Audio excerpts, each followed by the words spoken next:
नहीं आती। बचपन में मुझे गुस्सा भी बहुत आता था, तो मेरी मम्मी ने मुझे एक रेड स्टोन की अंगूठी पहना दी और सरप्राइजिंगली उससे मेरा गुस्सा इतनी जल्दी उतरने लग गया क्योंकि अब हम भी सुबह से नंबर फेंक रहे हैं। अभी तक 2 किलो पेपर खा गई है। अब तुम्हें भी ऐसे रैंडम भूतों या स्ट्रेंजर्स पास नंबर ना फेंकना पड़े प्यार के लिए, इसलिए आओ हैपन पे चले।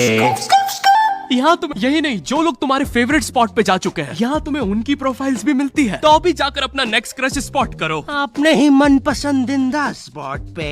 तो अभी जाके डाउनलोड करो, लिंक डिस्क्रिप्शन में। Thank you happen. बचपन में मेरी मम्मी हमेशा बोलती रहती थी कि बनाएंगे। एक बार इन्होंने रिमोट कंट्रोल रिमोट बनाया था। तुम अगर इस रिमोट पे बटन दबाओगे तो इस रिमोट पे बटन दबेगी, बस।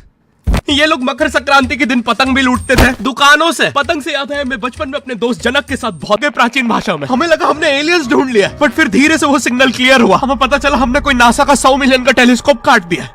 टेलीस्कोप जैसे ही नीचे गिरा, बच्चों से पहले विसरो ने लूट लिया। बहुत वियर्ड था, इतने सारे बुड्ढे छत कूद के भाग रहे थे। एक तो जनक के मांझे बचपन में बोला जाता है किसी भी स्ट्रेंजर से बात नहीं करते, तो फिर मैं इशारे करता था। तो फिर दादी मेरे चरित्र पे सवाल उठाती थी। दादी से याद है, पुराने जमाने में एंटरटेनमेंट के लिए कुछ होता नहीं था, तो लोग 7-7 8-8 बच्चे पैदा, उनका इतनी बार ऑपरेशन हो रखा है, उनको डॉक्टर ने टाकों की जगह चेन लगा दी थी। भाई आज के जमाने में तो इतने बच्चे कोई पैदा नहीं करता, उल्टा अबॉर्शन करवा लेते हैं। और यस, मैं अबॉर्शन बोलूंगा क्योंकि मुझे जेल नहीं जाना। एक तो इंडिया में भी अबॉर्शन करवाना लीगल है, लेकिन बच्चे का जेंडर जानना इलीगल है। मतलब तुम मार तो सकते हो, लेकिन किसे मार रहे हो ये पता नहीं कर सकते। तो देखो अब रिस्क कितना बढ़ गया है। क्या पता अंदर शेर बैठा हो या कोई बड़े। बोर्डिंग स्कूल से इसलिए डर लगता था क्योंकि वहाँ पे वो बड़े दांतों वाला ईशान अवस्थी होता है। मैंने पहली बार जब तारे जमीन का ट्रेलर देखा था, तो उसमें वो पागल बच्चे ने आतंक मचा रखा था। फिर मैंने मूवी का नाम पढ़ा, तारे जमीन पे। मुझे लगा बिछाए होंगे इस पागल को पकड़ने के लिए, शॉक वॉक देना होगा तारों से। इसके तो दांत भी थे। और दया तो मुझे उस लंगड़े बच्चे पे आती है जिसके बगल में ईशान अवस्थी को बिठा दिया था। वो बेचारा उठ के भाग भी नहीं सकता। और मैंने तो सुना था बोर्डिंग स्कूल में बस नॉटी बच्चे जाते हैं, तो फिर इस बेचारे गाय से बच्चे थे, इसलिए अब मैं औकात में आ गया हूँ। इसलिए अभी लाइक मारो, चैनल पे नए हो तो सब्सक्राइब करो। मुझे मुंह दिखाई के लिए 10 मिलियन सब्सक्राइबर्स चाहिए। और हैपन को भी डाउनलोड करना मत भूलना, लिंक डिस्क्रिप्शन में।